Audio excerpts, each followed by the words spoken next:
Ma fille est le raté de la famille, annonça maman à tout le salon, sa voix dégoulinant de satisfaction alors qu'elle levait son verre de vin. Je restais figé dans l'embrasure de la porte de la maison de mes parents à Milwaukee, Wisconsin, mes mains serrant la tarte faite maison que j'avais apportée pour le dîner de Noël. Tout le monde se tourna pour me regarder.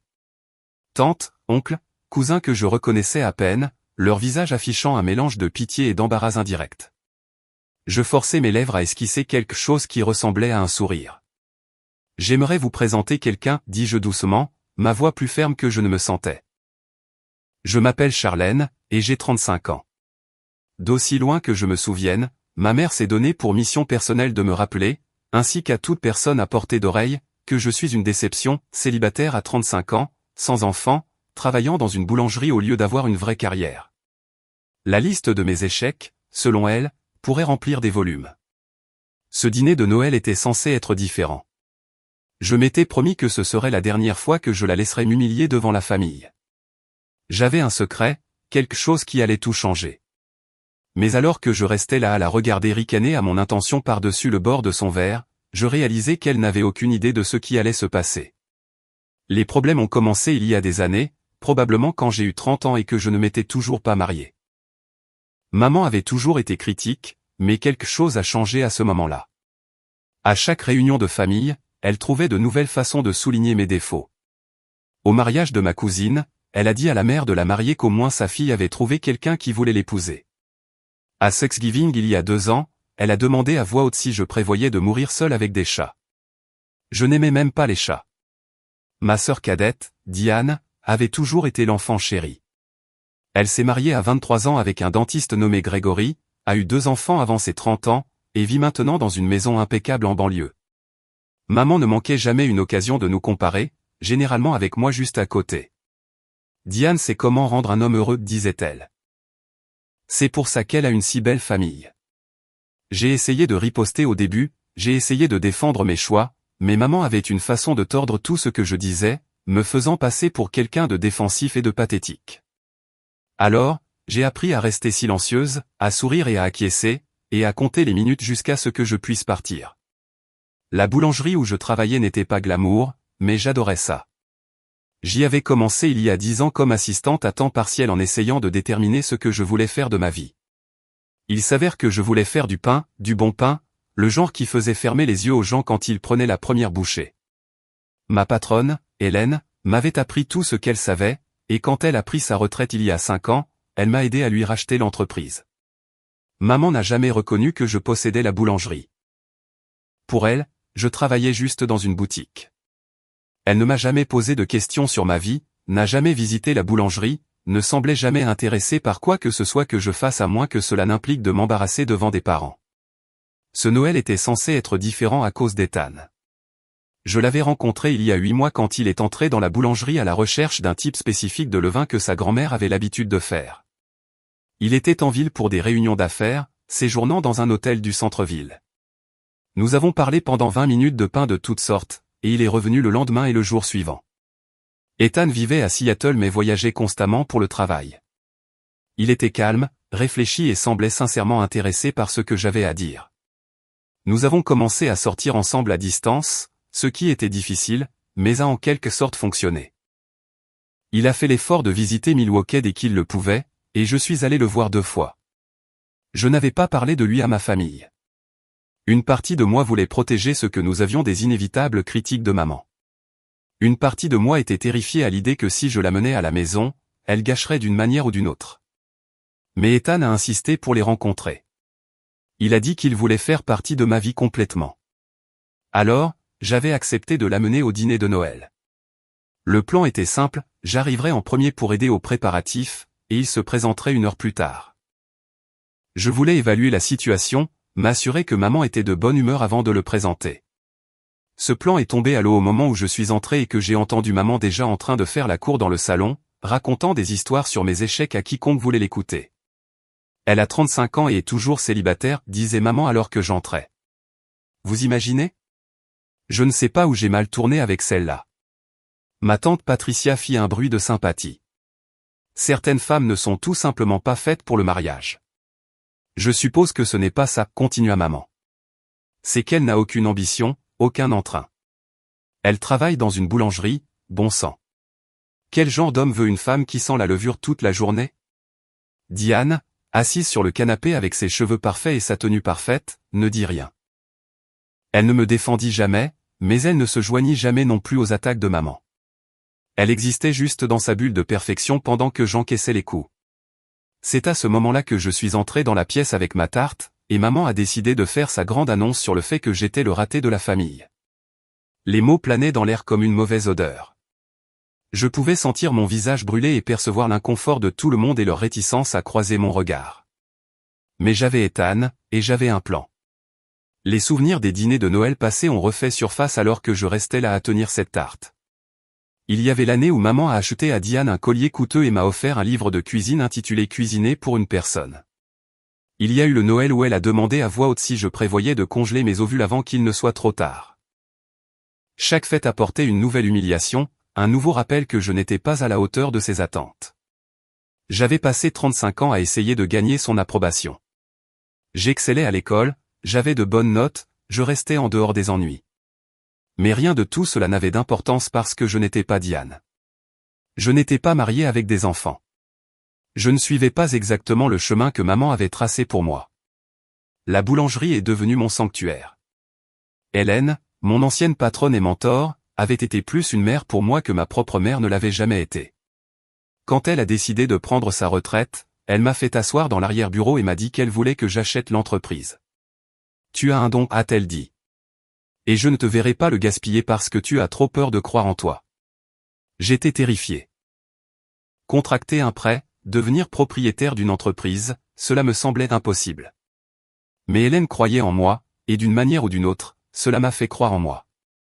J'ai travaillé avec une banque locale, j'ai obtenu l'approbation du prêt et j'ai acheté la boulangerie.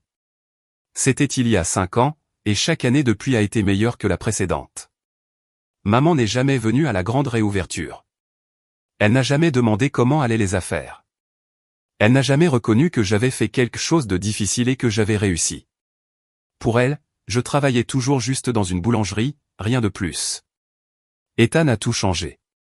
Quand il est entré pour la première fois dans la boulangerie ce jour d'avril, je ne l'ai presque pas remarqué.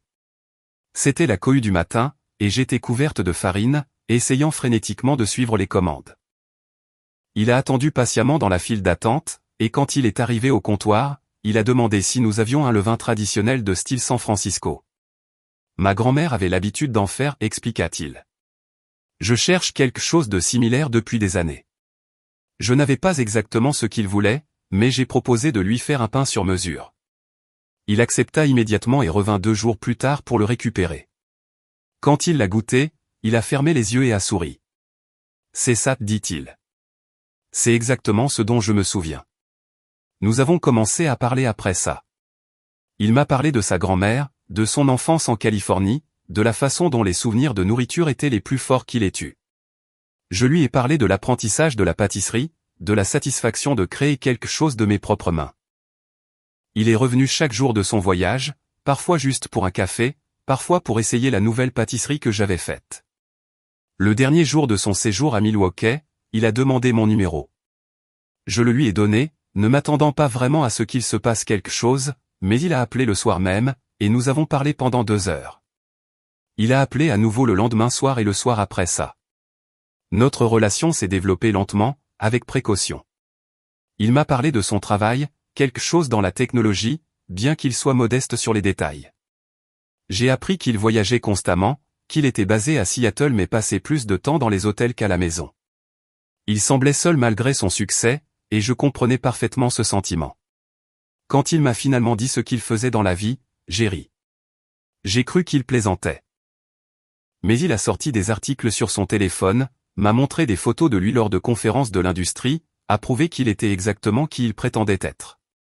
Ethan était le fondateur et PDG d'une importante entreprise technologique, le genre d'entreprise dont on lit dans les magazines économiques. Pourquoi tu ne me l'as pas dit plus tôt, ai-je demandé. Parce que je voulais que tu me connaisses d'abord, dit-il. Pas ce que j'ai construit ni combien d'argent j'ai. Juste moi. J'ai apprécié cela plus qu'il ne le savait. J'avais passé toute ma vie à être jugé pour ce que je n'étais pas. Ethan me voyait pour qui j'étais et semblait aimer cette personne. Nous avons fait fonctionner notre relation malgré la distance. Il s'est envolé pour Milwaukee dès qu'il le pouvait, souvent juste pour un week-end. J'ai visité Seattle 2 fois, émerveillé par son appartement élégant avec sa vue sur l'eau. Nous parlions tous les soirs, partagions nos journées, construisions quelque chose de réel. Mais je l'ai gardé séparé de ma famille. Je ne pouvais pas supporter l'idée que maman le démolisse comme elle démolissait tout le reste dans ma vie. Et si elle disait quelque chose de si horrible qu'il commençait à me voir différemment? Et si ces critiques constantes révélaient finalement une certaine vérité sur moi qui le ferait partir? Ethan ne comprenait pas ma réticence. Il a grandi dans une famille chaleureuse et solidaire. Ses parents ont encouragé ses rêves, ont célébré ses succès.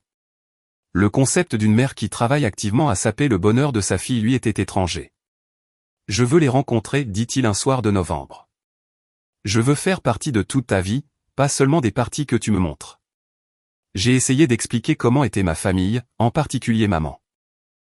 Je lui ai parlé des critiques constantes, des comparaisons avec Diane, des humiliations publiques. Il a écouté attentivement, puis a pris ma main.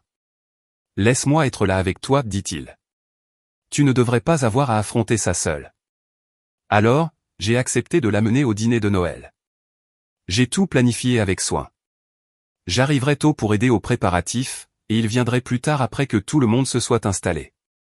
De cette façon, je pouvais évaluer l'humeur de maman, peut-être même l'avertir si les choses étaient particulièrement mauvaises. Le plan est tombé à l'eau au moment où je suis entré dans la maison et que j'ai entendu maman déjà en train de me détruire devant toute la famille.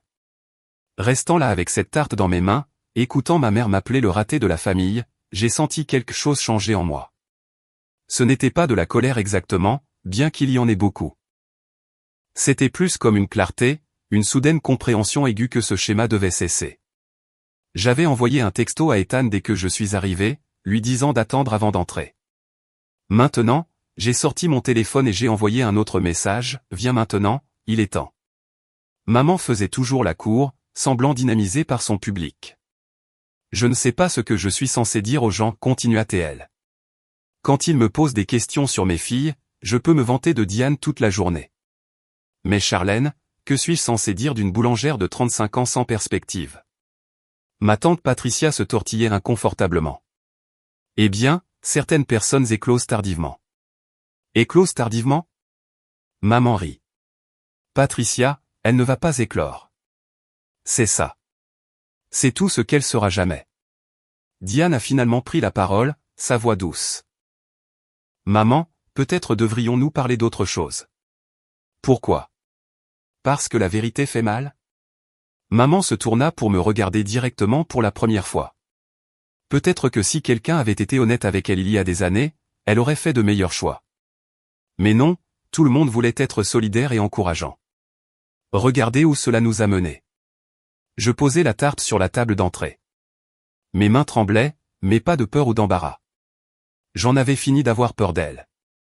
Tu as raison, dis-je, et la pièce devint silencieuse. Maman eut l'air surprise. Je répondais rarement à ses attaques. J'ai fait des choix. J'ai choisi de construire une entreprise à partir de zéro. J'ai choisi de travailler 16 heures par jour pour m'assurer que cette entreprise réussisse. J'ai choisi de créer quelque chose dont je suis fier, même si tu ne l'as jamais reconnu. L'expression de maman se durcit. Ne fais pas de cinéma. Tu travailles dans une boulangerie. Je possède la boulangerie, ai-je corrigé. Depuis 5 ans. Mais tu ne t'es jamais assez soucié de ma vie pour le savoir. Posséder une boulangerie n'est pas exactement. N'est pas exactement quoi? Impressionnant, réussi, assez bien pour toi. Je pouvais sentir les yeux de tout le monde sur moi, mais pour une fois, je m'en fichais. Rien de ce que je fais ne sera jamais assez bien pour toi parce que je ne suis pas Diane. Je n'ai pas le bon genre de mariage ou le bon genre de vie. Je suis juste moi, et cela n'a jamais été acceptable pour toi. La sonnette retentit, coupant court à l'attention. Maman eut l'air agacée par l'interruption. Qui d'autre arrive? Tout le monde est déjà là. Je me suis dirigé vers la porte, le cœur battant. Quand je l'ai ouverte, Ethan se tenait là dans un costume parfaitement taillé, tenant une bouteille de vin coûteux. Il avait l'air calme, confiant et complètement insensible au chaos dans lequel il allait entrer. « Salut, dit-il doucement, juste pour moi. Ça va? » J'ai hoché la tête, prenant sa main. « Ça va maintenant. » Nous sommes retournés ensemble dans le salon. Maman se tenait toujours au centre de la pièce, son visage exprimant de l'irritation d'avoir vu son moment interrompu. Diane s'était déplacée vers le canapé, ayant l'air inquiète. Le reste de la famille semblait figé, ne sachant pas ce qui se passait. Tout le monde, dis-je, ma voix plus forte maintenant. Je voudrais vous présenter quelqu'un. Voici Ethan. Il sourit chaleureusement à la pièce, complètement à l'aise. C'est formidable de rencontrer enfin la famille de Charlène. J'ai tellement entendu parler de vous tous. Les yeux de maman se plissèrent alors qu'elle l'évaluait. Je pouvais la voir observer le costume coûteux, la posture confiante, la façon dont il se tenait. Elle essayait de trouver quel angle utiliser, comment le diminuer, comme elle diminuait tout le reste dans ma vie. « Et que faites-vous, Ethan » demanda-t-elle, son ton suggérant qu'elle s'attendait à quelque chose de décevant. « Je travaille dans la technologie » dit-il simplement. « Technologie » Maman répéta comme si le mot était désagréable. « Alors, vous êtes un de ces informaticiens. » D'une certaine manière, dit Ethan, souriant toujours. J'ai fondé une entreprise il y a environ 12 ans. Nous développons des solutions logicielles pour les systèmes de santé. Elle a été assez réussie. Mon oncle George, qui avait été silencieux jusqu'à présent, se redressa soudainement. Attendez, quelle entreprise? Ethan la nomma, et je vis le visage de mon oncle George changer. Il était administrateur d'hôpital, et apparemment, il savait exactement ce que faisait l'entreprise d'Ethan. Vous plaisantez, dit l'oncle George. Nous utilisons votre logiciel à l'hôpital. C'est révolutionnaire. Vous avez fait économiser au système de santé des millions de dollars en coûts d'efficacité. Le sourire de maman s'était figé sur son visage. Elle regarda entre Ethan et l'oncle George, essayant de comprendre ce qui se passait. Diane regardait Ethan avec de grands yeux, et je pouvais la voir sortir son téléphone sous la table, probablement pour le chercher sur Google. Eh bien, c'est bien, dit maman, sa voix tendue. Comment vous êtes-vous rencontrés? À la boulangerie de Charlène, dit Ethan, et son sourire s'élargit. J'ai goûté son levain et je suis tombé amoureux, du pain d'abord, puis d'elle. Sa boulangerie, dit maman d'un ton neutre. L'endroit qu'elle possède, oui, c'est une entreprise incroyable. La façon dont elle l'a développée au cours des 5 dernières années, la fidélité qu'elle a établie avec les clients, la qualité de ses produits, c'est vraiment impressionnant. Il me regarda avec une chaleur authentique. Elle est brillante dans ce qu'elle fait. J'ai vu quelque chose s'effondrer dans l'expression de maman. Ce n'était pas du remords ou du regret. Elle n'en était pas capable. C'était la réalisation que son arme préférée, mon prétendu échec, n'était plus à sa disposition. Je n'étais pas célibataire et désespéré. Je n'étais pas malheureuse dans ma vie professionnelle. Je n'étais pas la déception qu'elle avait passé des années à dire à tout le monde que j'étais. Diane avait trouvé quelque chose sur son téléphone. Elle leva les yeux vers moi, puis vers Ethan, la bouche légèrement ouverte. Il vaut des centaines de millions, murmura-t-elle à maman, bien que tout le monde l'ait entendu. La pièce devint complètement silencieuse. Le visage de maman passa par une série d'expressions, choc, incrédulité, puis quelque chose qui ressemblait presque à de la douleur. Mais ce n'était pas la douleur du regret ou de la honte. C'était la douleur de perdre le contrôle, de voir son récit soigneusement construit s'effondrer devant tout le monde. Des centaines de millions, répéta-t-elle, la voix tendue. Elle se tourna vers moi, et pour la première fois depuis des années, je vis de l'incertitude dans ses yeux. Charlène, pourquoi ne nous l'as-tu pas dit? Vous dire quoi? Demandai-je, gardant une voix neutre. Que je voyais quelqu'un. Vous ne vous êtes jamais intéressé à ma vie auparavant. Pourquoi cela serait-il différent? Ce n'est pas juste, dit maman. Mais il n'y avait aucune conviction dans ces mots. Elle était déjà en train de pivoter. Je pouvais voir cela se produire. Elle cherchait un moyen de recentrer la situation sur elle, de la déformer pour qu'elle apparaisse comme la victime ou l'héroïne. Nous nous sommes toujours souciés de toi. Ethan me serra doucement la main. Il avait observé l'échange avec intérêt, et je pouvais dire qu'il commençait à comprendre ce que j'endurais depuis toutes ces années. Diane fixait toujours son téléphone, faisant défiler les articles. Il était en couverture de Forbes, dit-elle, sa voix à peine audible. Et de Business Week. Elle leva les yeux vers maman. Comment n'avons-nous pas été au courant? Parce que Charlène ne nous l'a pas dit, dit maman rapidement, reprenant une partie de son assurance. Elle se tourna vers le reste de la famille avec un sourire qui n'atteignait pas ses yeux. Vous savez à quel point elle peut être secrète, toujours à cacher des choses. J'ai senti quelque chose se briser en moi. Secrète? Maman, je vous ai fait entrer dans ma vie pendant 35 ans, et vous avez passé chacune de ces années à me dire que ce n'était pas assez bien. Je ne vous ai pas parlé d'Ethan parce que je savais que vous trouveriez un moyen de tout gâcher. C'est ridicule, dit maman. Mais elle regardait Ethan maintenant, pas moi. Toute son attitude avait changé. Le mépris avait disparu, remplacé par quelque chose de presque obséquieux. Ethan, s'il te plaît, ne pense pas du mal de notre famille. Charlène peut être si sensible parfois. Nous l'avons toujours soutenue, n'est-ce pas? Elle regarda autour de la pièce pour obtenir une confirmation. Ma tante Patricia avait l'air mal à l'aise. Mon oncle George était concentré sur son verre. Diane était toujours absorbée par son téléphone. Personne ne prit la parole pour être d'accord avec maman, et je vis sa panique légèrement face à ce manque de soutien. La voix d'Ethan était polie mais froide quand il répondit. En fait, d'après ce que Charlène m'a dit, vous avez passé des années à critiquer ses choix et à minimiser ses réussites. Elle a mentionné que vous l'aviez traité de raté environ 5 minutes avant mon arrivée. Le visage de maman devint rouge. C'était. Je plaisantais. Nous plaisantons dans cette famille, n'est-ce pas?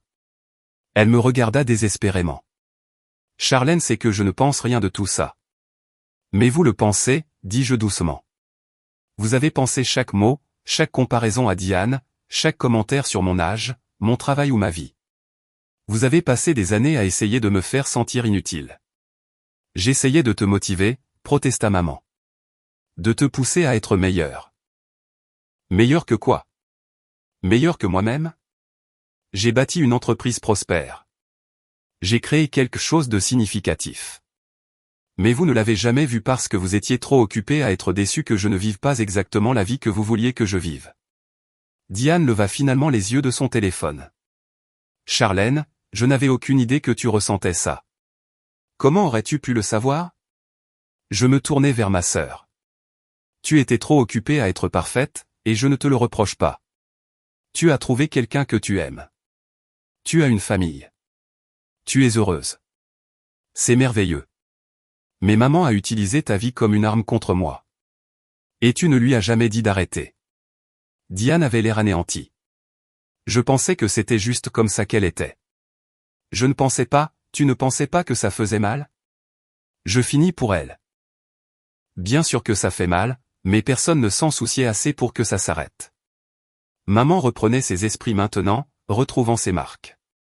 C'est typique, dit-elle, sa voix gagnant en force. J'essaie d'aider, de guider, et soudain, je suis la méchante. Peut-être que si vous m'aviez écouté il y a des années, vous n'auriez pas perdu autant de temps dans cette boulangerie. La main d'Ethan se serra sur la mienne. La boulangerie que Charlène a transformée en une entreprise florissante. Celle où nous nous sommes rencontrés parce que sa réputation de qualité m'a fait franchir la porte. Cette boulangerie. Je suis sûr que c'est bien, dit maman d'un ton méprisant. Mais soyons honnêtes. Si elle avait poursuivi une vraie carrière. Elle a une vraie carrière, interrompit Ethan, sa voix toujours polie, mais avec un tranchant maintenant. Elle possède une entreprise qui emploie 12 personnes. Elle s'est agrandie 2 fois en 5 ans. Elle a établi des relations avec des fournisseurs et des clients que la plupart des chefs d'entreprise envieraient. Qu'est-ce qui n'est pas réel là-dedans? Maman ouvrit la bouche, la referma, puis essaya à nouveau. Je pense juste qu'elle aurait pu faire plus avec son potentiel. Vous voulez dire qu'elle aurait pu faire ce que vous vouliez qu'elle fasse? Dit Ethan. Trouver un mari avant 30 ans, avoir des enfants, vivre en banlieue comme votre autre fille. Mais Charlène a choisi sa propre voie, et c'est une bonne voie. Je n'avais jamais eu quelqu'un qui me défende comme ça. Ethan n'était ni agressif ni méchant. Il se contentait d'énoncer des faits, de contrer le récit de maman avec une certitude tranquille. Et je pouvais voir que cela la rendait folle. Ethan, vous semblez être un homme merveilleux, dit maman, changeant à nouveau de tactique. Et je suis si heureuse que vous et Charlène vous soyez trouvés. Peut-être que maintenant, elle va enfin se poser, fonder une famille. Il n'est pas trop tard. Maman, dis-je, ma voix tranchante. Arrête. Quoi? Je dis juste que maintenant que tu as quelqu'un comme Ethan, tu peux enfin avoir la vie que tu aurais dû avoir il y a des années. Tu peux vendre cette boulangerie, être une vraie femme. Je ne vends rien, dis-je. Et je ne change pas ma vie pour qu'elle corresponde à votre vision de ce qu'elle devrait être. Je suis heureuse de qui je suis et de ce que j'ai bâti. Maman rit, mais cela sonnait faux. Oh, Charlène, ne sois pas stupide. Une fois que tu seras mariée à quelqu'un comme Ethan, tu n'auras plus besoin de travailler. Tu pourras enfin te détendre, avoir des bébés, être une vraie femme. La pièce éclata. Mon oncle George avait l'air horrifié. Ma tante Patricia a même halté. Diane dit, maman, d'une voix choquée. Mais c'est Ethan qui parla, sa voix plus froide que je ne l'avais jamais entendue. Madame Anderson, dit-il, et je remarquai qu'il utilisait mon nom de famille, pas le sien. Charlène est déjà une vraie femme, une femme accomplie, talentueuse, remarquable. Et je suis tombé amoureux d'elle exactement comme elle est. Si vous ne pouvez pas voir cela, si vous ne pouvez pas apprécier la valeur de votre propre fille, alors c'est votre échec, pas le sien. Maman le fixa, le visage pâle. Personne ne lui avait jamais parlé comme ça. Elle avait l'habitude d'être celle qui avait le contrôle, celle qui décidait de ce qui était acceptable et de ce qui ne l'était pas. Mais Ethan venait de la dénoncer publiquement, et il n'y avait aucun moyen pour elle de le détourner. Je pense que nous devrions partir, dit maman soudainement, regardant mon père, qui était resté silencieux pendant tout ce temps. Nous ne sommes clairement pas les bienvenus ici. C'est votre maison, fis-je remarquer. Alors peut-être que vous devriez partir, rétorqua maman, sa maîtrise de soi finissant par se briser complètement. Toi et ton petit ami milliardaire, retournez à votre boulangerie et à votre petite vie. Avec plaisir, dis-je. Je regardais Ethan. Allons-y, nous étions presque à la porte quand Diane cria, Charlène, attends. Je me retournai pour voir ma sœur se lever, le visage tiraillé. Elle regarda maman, puis de nouveau vers moi. Je suis désolée, dit-elle. J'aurais dû dire quelque chose il y a des années. J'aurais dû te défendre. Mais tu ne l'as pas fait, dis-je simplement. Ce n'était pas censé être cruel, juste honnête. Je sais. Les yeux de Diane commençaient à larmoyer. Je pensais que si je restais silencieuse, si je ne faisais pas de vagues, tout le monde irait bien. Mais j'avais tort. Et je suis désolé. Maman fit un son méprisant. Diane, ne t'excuse pas. Tu n'as rien à te reprocher. Charlène est juste dramatique comme d'habitude. Non, maman, dit Diane, surprenant tout le monde. Elle n'est pas dramatique. Tu as été horrible avec elle pendant des années, et j'ai laissé faire parce que c'était plus facile que de te tenir tête. Le visage de maman devint rouge. Comment oses-tu me parler de cette façon après tout ce que j'ai fait pour toi, pour cette famille? Tu as fait beaucoup pour moi, reconnut Diane. Mais tu as été cruel avec Charlène, et ça doit cesser. Je ne vais pas rester ici et me faire attaquer par mes propres enfants, dit maman, sa voix tremblant de colère.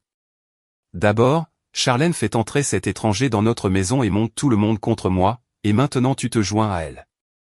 C'est incroyable. Ethan parla à nouveau, sa voix mesurée. Je ne suis pas un étranger qui essaie de monter qui que ce soit contre vous. Je suis simplement quelqu'un qui aime votre fille et qui voit clairement ce que vous lui avez fait. Et je pense qu'au fond, tout le monde dans cette pièce peut le voir aussi. Je regardai autour de moi et vis qu'il avait raison. Tante Patricia hochait légèrement la tête. Oncle George ne pouvait pas croiser le regard de maman. Même mon père, qui ne s'impliquait jamais dans les conflits, avait l'air troublé. Vous êtes tous fous, dit maman. J'ai été une bonne mère, une mère dévouée. J'ai tout sacrifié pour ma famille. Tu as été contrôle, dis-je. Il y a une différence. Tu ne t'es pas sacrifié pour nous. Tu nous as utilisés pour te sentir importante. Et quand je n'ai pas suivi ton scénario, tu m'as puni pour ça. Ce n'est pas vrai, insista maman. Mais il y avait du désespoir dans sa voix maintenant. Elle perdait la pièce, perdait le public qui avait toujours validé son comportement. Diane, dis-leur. Dis-leur tout ce que j'ai fait pour toi. Diane avait l'air mal à l'aise. Tu as été là pour moi, maman. Mais Charlène a raison. Tu l'as traitée différemment, et ce n'est pas correct. Maman se tourna vers elle. Enfant ingrate. Après tout ce que... Le mariage que j'ai payé, La compte sur ta maison, tout le babysitting. Que tu m'as reproché à chaque fois que je ne faisais pas exactement ce que tu voulais, dit Diane doucement. Je t'aime, maman, mais tu n'es pas toujours facile à aimer. La pièce était silencieuse. Maman regarda autour d'elle sauvagement, cherchant du soutien, mais n'en trouva aucun. Tout le monde la regardait avec divers degrés d'inconfort ou de pitié. Elle avait construit son identité sur le fait d'être la matriarche, celle à qui tout le monde se référait. Et maintenant, cette fondation se fissurait. Très bien, dit-elle finalement, sa voix cassante. Partez, vous tous. Voyez si ça me fait quelque chose. Je n'ai besoin d'aucun de vous. Personne ne bougea. Nous sommes tous restés là, figés dans la maladresse du moment. Puis mon père parla pour la première fois. Margaret, dit-il doucement. Peut-être devrions-nous en parler. En parler vraiment. Parler de quoi, rétorqua maman. De la façon dont nos filles se retournent contre nous? De la façon dont un millionnaire de la technologie se pointe, et soudain, je suis la méchante? De la façon dont tu as traité Charlène, dit papa. Parce qu'elle a raison. Tu as été cruel avec elle. Maman le fixa comme s'il l'avait giflé. Tu prends son parti. Je ne prends pas parti, dit papa.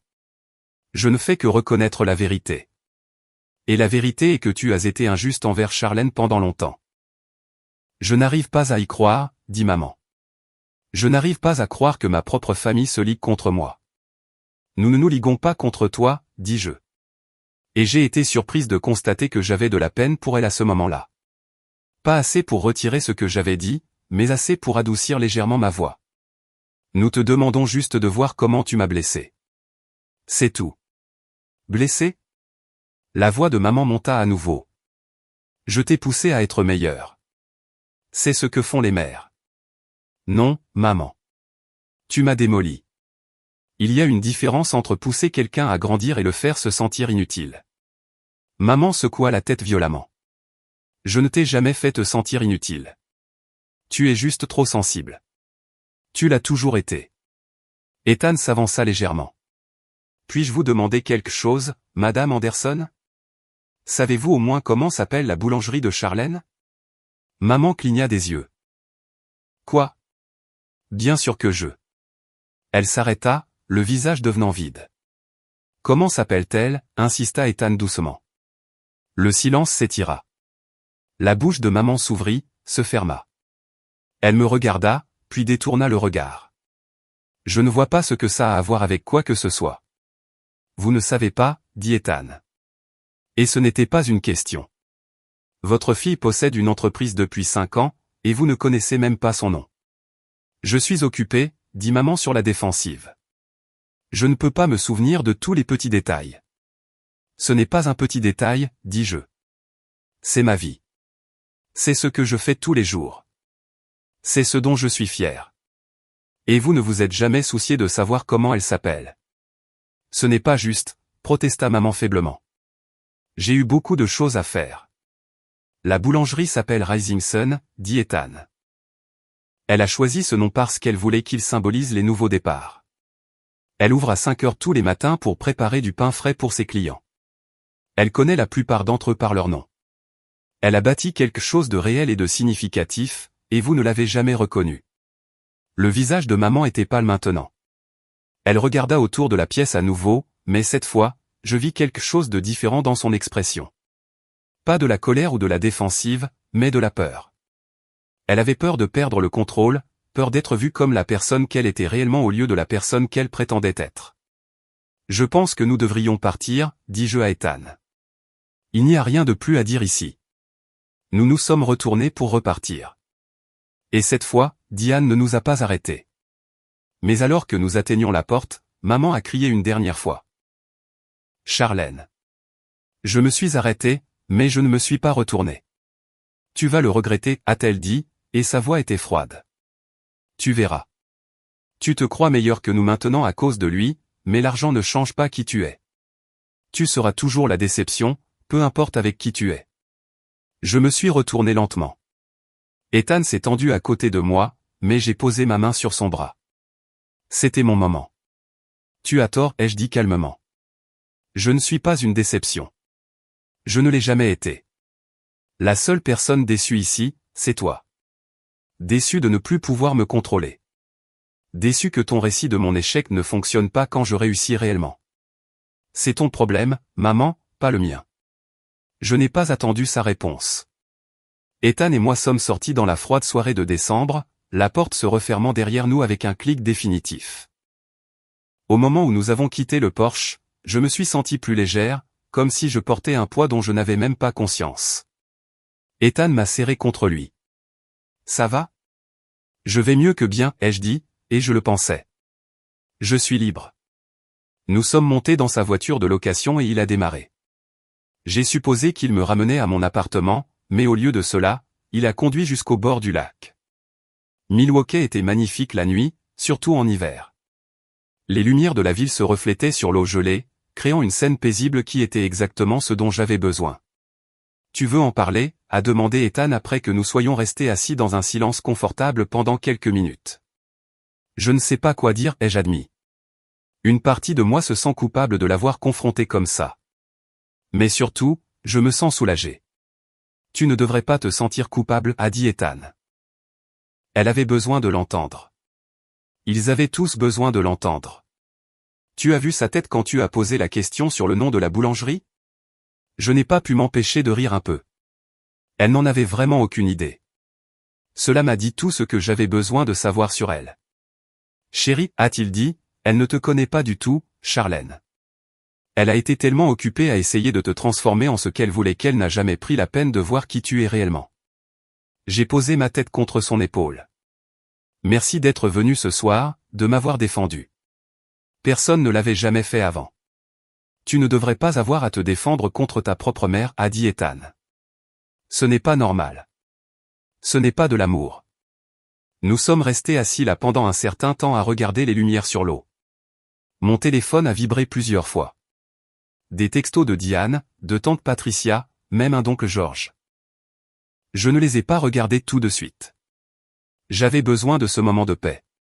Finalement, Ethan a repris la parole. Qu'est-ce que tu veux faire maintenant? Qu'est-ce que tu veux dire? Je veux dire à propos de ta famille, à propos de ta mère? Tu veux essayer de réparer ça, ou tu en as fini? J'y ai réfléchi. Il y a une semaine, même il y a un jour, j'aurais peut-être dit que je voulais réparer ça, que je voulais que maman s'excuse, qu'elle change, qu'elle devienne la mère que j'ai toujours souhaité qu'elle soit. Mais assise là dans la voiture, sentant le poids de 35 ans de critiques se soulever enfin de mes épaules, j'ai réalisé quelque chose. J'en ai fini, ai-je dit. J'en ai fini d'essayer de gagner son amour. J'en ai fini de trouver des excuses à son comportement. J'en ai fini de la laisser me faire sentir petite. Tu es sûr? A demandé Ethan doucement. Parce qu'une fois que tu as fait ce choix. Je suis sur les jeux interrompus. J'ai passé toute ma vie à essayer d'être assez pour elle, et ça n'allait jamais marcher parce que le problème n'a jamais été moi. C'était elle, et je ne peux pas réparer ça.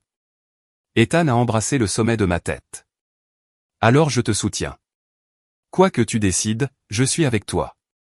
Nous sommes retournés à mon appartement dans un silence confortable. Quand nous sommes arrivés, j'ai finalement regardé mon téléphone. Diane avait envoyé plusieurs messages. Je suis tellement désolé. J'aurais dû te défendre il y a des années. On peut parler? Je comprendrai si tu me détestes. J'ai regardé les messages pendant longtemps. Une partie de moi était en colère contre Diane. Elle était restée là à regarder maman me démolir pendant des années.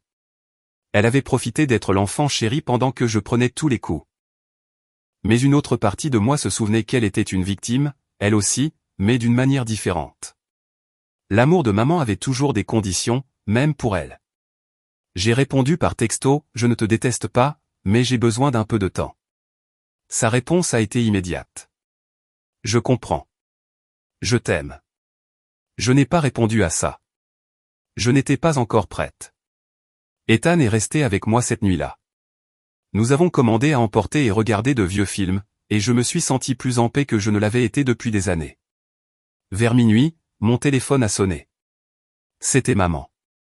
J'ai fixé l'écran, mon doigt flottant au-dessus du bouton de réponse. Ethan m'a regardé avec interrogation. Tu n'es pas obligé de répondre, a-t-il dit. Je sais, mais j'étais curieuse. J'ai répondu et je l'ai mis sur haut-parleur. Charlène. La voix de maman semblait étrange, tendue. Nous devons parler. Qu'en est-il de ce soir? De tout? Il y a eu une pause. Peut-être que j'ai été un peu dur. Un peu dur, ai-je répété, incrédule. Maman, tu m'as traité d'échec devant toute la famille. Je plaisantais, a-t-elle dit, mais il n'y avait aucune conviction dans sa voix. Tu sais comment je suis. Oui, je sais comment tu es. C'est ça le problème. Ne sois pas dramatique, maman, ai-je dit. J'essaie de m'excuser ici. Non, tu n'essaies pas, ai-je dit. Tu essaies de faire disparaître ça sans réellement prendre la responsabilité de tout ce que tu as fait. Ce n'est pas vrai, a protesté maman. Je t'appelle, n'est-ce pas? J'essaie de faire la paix. Pourquoi maintenant, ai-je demandé? Est-ce parce que tu es sincèrement désolé? Ou est-ce parce que tu es gêné de ce qui s'est passé devant la famille? Ou peut-être que c'est parce que tu réalises que mon petit ami a de l'argent et que soudainement, je vaux la peine de ton temps. Le silence à l'autre bout du fil m'a dit tout ce que j'avais besoin de savoir. Je le pensais, ai-je dit. Maman, tant que tu ne peux pas réellement reconnaître comment tu m'as traité, vraiment le reconnaître, pas seulement le balayer en disant que tu as été dur ou que tu plaisantais, nous n'avons rien à nous dire. Charlène, ne sois pas comme ça. Je suis ta mère. Être ma mère ne te donne pas le droit de me traiter comme tu veux, ai-je dit. Cela ne te donne pas la permission de me démolir, de me comparer à Diane, de me faire sentir sans valeur parce que je ne vis pas exactement la vie que tu voulais que je vive. Je ne t'ai jamais fait sentir sans valeur, a dit maman. Et elle avait vraiment l'air d'y croire. Tu es trop sensible. Et tu es délirante, ai-je dit, me surprenant moi-même avec mon franc-parler. Mais ce n'est plus mon problème. J'en ai fini d'essayer de te faire voir ce que tu as fait. J'en ai fini d'essayer d'être assez pour toi. Alors quoi? Tu vas juste me couper de ta vie après tout ce que j'ai fait pour toi. Qu'est-ce que tu as fait pour moi, maman? À part me critiquer et me rabaisser? À part me faire sentir comme une déception pendant 35 ans? J'ai pris une profonde inspiration. Je ne te coupe pas de ma vie, mais je ne vais pas non plus continuer à m'exposer à tes abus.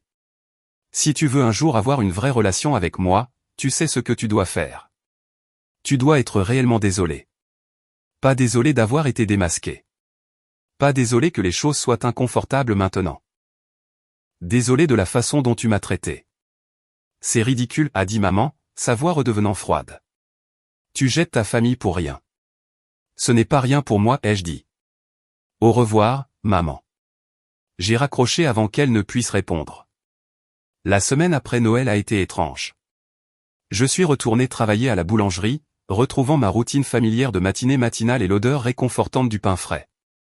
Mais tout était différent maintenant, plus léger en quelque sorte, comme si j'avais retenu mon souffle pendant des années et que je pouvais enfin expirer. Ethan a dû retourner à Seattle pour des réunions, mais nous nous sommes parlé tous les soirs. Il m'a demandé comment j'allais, si j'avais eu des nouvelles de ma famille. Je lui ai parlé de l'appel téléphonique de maman, de la façon dont elle ne pouvait même pas me présenter d'excuses sincères. Je suis fier de toi, a-t-il dit, de t'être défendu. J'aurais dû le faire il y a des années, ai-je admis. Peut-être, mais tu l'as fait quand tu étais prête. C'est ce qui compte. Diane m'a envoyé des textos plusieurs fois au cours de la semaine. Rien d'insistant, juste de petits messages me faisant savoir qu'elle pensait à moi. Jeudi, elle m'a demandé si nous pouvions nous rencontrer pour un café. J'ai accepté, curieuse de savoir ce qu'elle voulait dire. Nous nous sommes rencontrés dans un café du centre-ville, un territoire neutre. Diane avait l'air fatiguée quand elle est arrivée, sa façade parfaite se fissurant légèrement. Elle a commandé un latte et s'est assise en face de moi, tripotant sa tasse. Merci d'être venue, a-t-elle dit. Bien sûr. J'ai beaucoup réfléchi à Noël, a continué Diane, à tout ce qui s'est passé et à toutes les années qui ont précédé. Elle a levé les yeux vers moi, les yeux rouges. J'ai été une lâche, Charlène. J'ai vu comment maman te traitait et je n'ai rien fait. Pourquoi, ai-je demandé. Ce n'était pas accusateur, juste une curiosité sincère. Pourquoi n'as-tu jamais rien dit? Diane est restée silencieuse pendant un moment. Parce que j'avais peur qu'elle se retourne contre moi. J'ai vu ce qu'elle te faisait, et je me suis dit que si je restais parfaite, si je faisais tout correctement, je pourrais l'éviter. Alors, je t'ai laissé prendre tous les coups pendant que je restais en sécurité. C'est honnête, au moins, ai-je dit. C'est aussi pathétique. Diane a dit, tu étais ma sœur. J'aurais dû te protéger. Au lieu de cela, j'ai utilisé ta douleur comme bouclier. J'ai remué mon café, traitant ses paroles. Une partie de moi voulait lui dire que tout allait bien, aplanir les choses comme je le faisais toujours. Mais j'en avais fini de faire ça. Ça a fait mal, ai-je dit finalement, de te voir tout obtenir pendant que je n'obtenais rien. Mais je ne t'ai jamais détesté pour ça, Diane. Je savais que ce n'était pas ta faute si maman t'avait choisi comme préféré, mais j'en ai profité. Diane a dit, j'en ai profité. Chaque fois qu'elle nous comparait, chaque fois qu'elle me présentait comme l'exemple de ce que tu devrais être, je me sentais spéciale, importante, et je ne me suis jamais arrêté pour penser à ce que cela te faisait. Alors, qu'est-ce qui a changé, ai-je demandé. Pourquoi parler maintenant? Diane a souri tristement.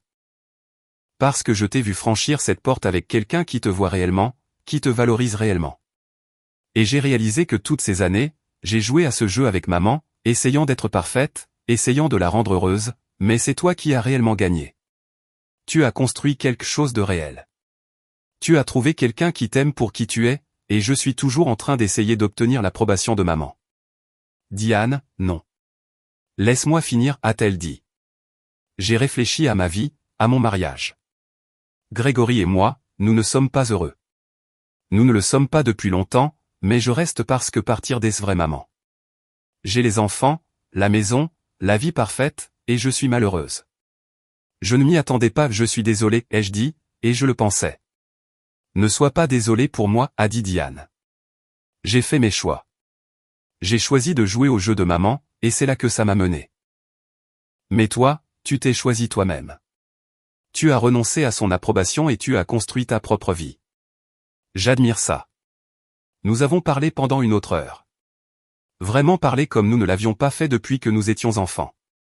Diane m'a parlé des fissures dans son mariage, de la façon dont Grégory avait une liaison, mais elle restait parce que le divorce reviendrait à admettre un échec. Je lui ai parlé de la construction de la boulangerie, de la femme effrayée mais déterminée que j'avais été il y a 5 ans quand j'ai contracté ce prêt. Quand nous nous sommes finalement levés pour partir, Diane m'a serré fort dans ses bras. Je suis désolée, a-t-elle chuchoté. Pour tout ça.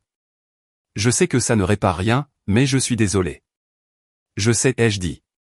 Et merci de l'avoir dit. Vas-tu pardonner à maman, a-t-elle demandé alors que nous marchions vers la porte. Je ne sais pas, ai-je répondu honnêtement. Peut-être un jour, mais pas avant qu'elle ne comprenne réellement ce qu'elle a mal fait. Elle ne le fera pas, a dit Diane. Elle ne peut pas le voir. Elle n'admettra jamais qu'elle a eu tort. Alors je suppose que nous avons notre réponse, ai-je dit. Nous nous sommes séparés dans la rue, et j'ai regardé Diane marcher vers sa voiture. Elle avait l'air plus petite en quelque sorte, moins parfaite, plus humaine. J'espérais qu'elle trouverait sa propre voie hors de l'ombre de maman, mais je savais que je ne pouvais pas le faire pour elle. Tout le monde devait faire ce voyage lui-même. De retour à mon appartement, j'ai trouvé un colis qui m'attendait. À l'intérieur, il y avait un mot manuscrit d'Ethan et une boîte en velours. Mon cœur s'est emballé en ouvrant la boîte, mais ce n'était pas ce à quoi je m'attendais. À l'intérieur, il y avait un magnifique collier avec un petit pendentif en forme de lever de soleil. Le mot disait, pour le soleil levant et pour les nouveaux départs. Je t'aime. J'ai mis le collier et me suis regardé dans le miroir. La femme qui me regardait semblait différente de celle d'il y a une semaine, plus forte, plus libre, plus heureuse. Janvier est arrivé, apportant un froid glacial et un nouveau départ. La boulangerie était pleine de gens reprenant le travail après les vacances, désireux de retrouver leurs habitudes matinales familières. Je me suis lancé à corps perdu dans le développement de nouvelles recettes, élargissant le menu. Mon personnel a remarqué le changement en moi. J'étais plus confiante, plus décisive. Quoi qu'il se soit passé à Noël, a dit mon assistante de direction, Hélène, un matin, c'était bon pour vous. J'ai souri. Ça l'était vraiment. Ethan est revenu à Milwaukee pour un long week-end à la mi-janvier. Nous avons passé la plupart du temps dans mon appartement à cuisiner ensemble et à parler de l'avenir. Le dimanche matin, alors que nous étions assis à boire du café, il a abordé un sujet que j'évitais de penser. As-tu eu des nouvelles de ta mère? Elle a envoyé des textos plusieurs fois. J'ai admis, surtout en faisant comme si rien ne s'était passé. Elle me demande quand je viens dîner, ce genre de choses. Et je n'ai pas répondu. Je ne sais pas quoi dire à quelqu'un qui refuse de reconnaître la réalité. Ethan est resté silencieux pendant un moment. Tu sais que tu ne lui dois rien, n'est-ce pas? Tu ne lui dois ni pardon, ni relation, ni même une explication. Je sais, ai-je dit. Mais elle reste ma mère. Une partie de moi veut croire qu'elle va changer. Les gens ne changent pas à moins qu'ils ne le veuillent, dit doucement Ethan. Et d'après ce que tu m'as dit, ta mère ne pense pas avoir mal agi. Il avait raison, bien sûr. Maman avait envoyé des textos comme « Quand vas-tu arrêter cette stupide dispute et ma fille me manque ?» Mais jamais « Je suis désolé » ou « J'ai eu tort ». Jamais rien qui reconnaisse ce qu'elle avait réellement fait. La semaine suivante, tante Patricia m'a appelé. « Charlène, ma chérie, je dois te dire quelque chose. » « Qu'est-ce qui ne va pas ? » ?»« C'est ta mère. Elle raconte à tout le monde que tu es manipulé, qu'Ethan t'a monté contre ta famille. » J'ai ri, mais c'était ta mère. Bien sûr qu'elle le fait. Elle ne peut pas admettre que le problème est son comportement, alors elle doit trouver quelqu'un d'autre à blâmer. Je pensais juste que tu devrais le savoir, a dit tante Patricia. Certaines personnes la croient. Tu sais à quel point elle peut être convaincante quand elle le veut. Qu'elle raconte l'histoire qu'elle veut, ai-je dit. Les gens qui comptent connaissent la vérité. Je connais la vérité, dit doucement tante Patricia. Je sais depuis des années comment elle t'a traité. J'ai honte de ne jamais avoir pris la parole. Pourquoi ne l'as-tu pas fait, ai-je demandé, sincèrement curieuse. La même raison que tout le monde, je suppose. C'était plus facile de ne pas le faire. Margaret a toujours été difficile. S'opposer à elle signifie devenir sa cible, et personne ne voulait ça. Elle a fait une pause. Mais ce n'est pas une excuse. Tu méritais mieux de nous tous. Après avoir raccroché, je suis restée assise à penser au nouveau récit de maman. Bien sûr, Ethan était le méchant dans son histoire. Elle ne pouvait pas accepter que j'ai choisi de me défendre, alors elle a dû créer un scénario où j'étais la victime de la manipulation. C'était presque drôle dans sa prévisibilité. Mais le vrai coup dur est arrivé quelques jours plus tard lorsque Diane a appelé, paniquée. « Charlène, maman prépare quelque chose. » « Qu'est-ce que tu veux dire ? » Elle organise une intervention familiale. Elle appelle tout le monde, tante, oncle, cousin, et leur dit que tu es dans une relation abusive, qu'Ethan t'a isolé de ta famille, et qu'elle doit te sauver. J'ai senti la colère monter en moi. Elle fait quoi ? C'est pire. Elle dit que si tout le monde se réunit et te confronte, tu verras la vérité. Elle prévoit ça pour ce dimanche à la maison. Je n'arrive pas à y croire, ai-je dit, bien qu'une partie de moi pouvait absolument y croire. C'était exactement le genre de choses que maman ferait, se transformer en héros, faire de moi la victime qui a besoin d'être sauvée et ignorer complètement les vrais problèmes. « Qu'est-ce que tu vas faire ?» a demandé Diane. « Je vais mettre fin à ça, ai-je dit, une fois pour toutes. » J'ai appelé Ethan immédiatement et lui ai dit ce qui se passait. Sa réponse a été immédiate. « Allons-y. Allons à cette intervention et rétablissons la vérité. » Ethan, ça va être moche.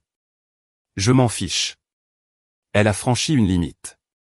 Dire aux gens que tu es maltraité, ce n'est pas seulement insultant pour toi, c'est insultant pour les personnes qui sont réellement dans des situations abusives. Il avait raison. Maman était allée trop loin.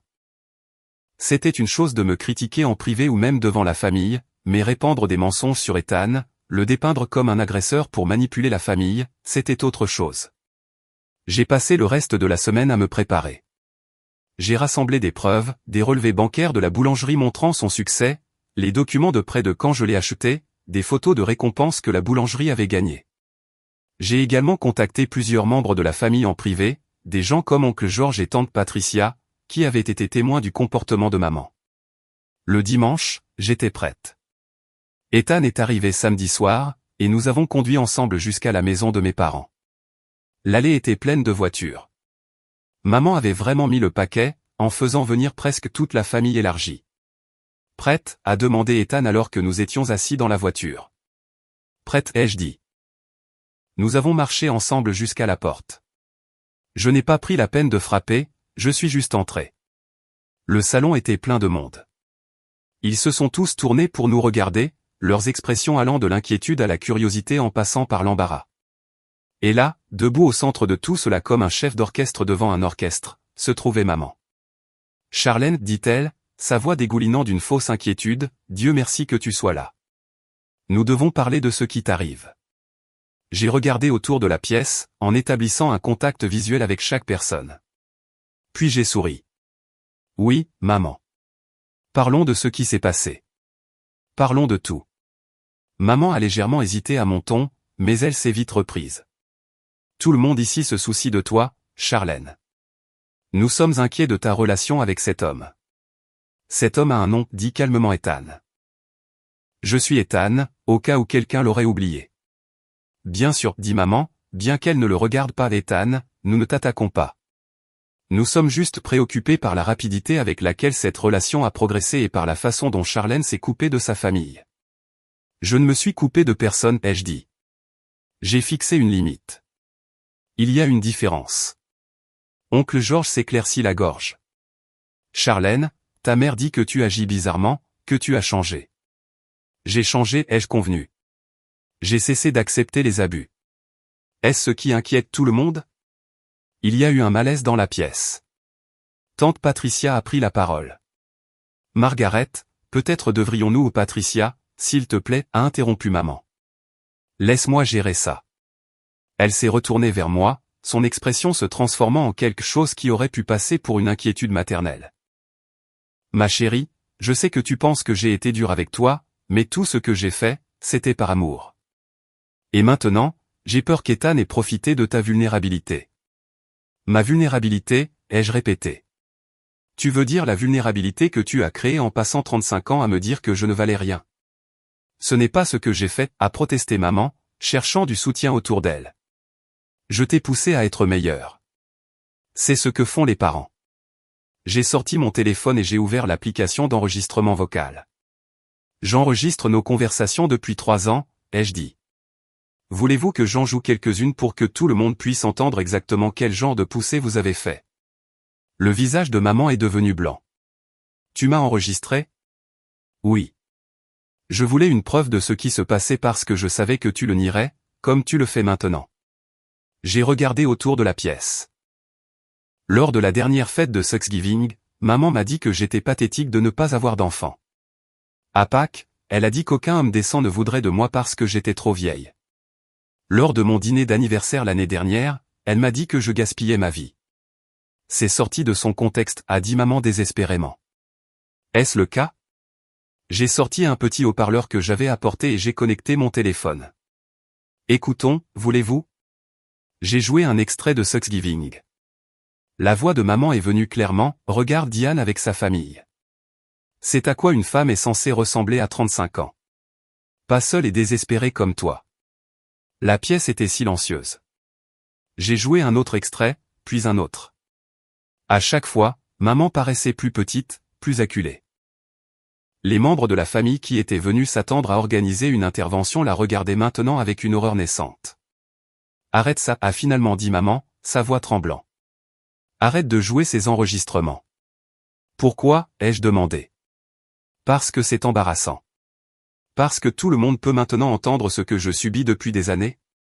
Parce que ton récit selon lequel je suis manipulé par Ethan s'effondre quand il t'entend me traiter d'échec, de déception, de pathétique.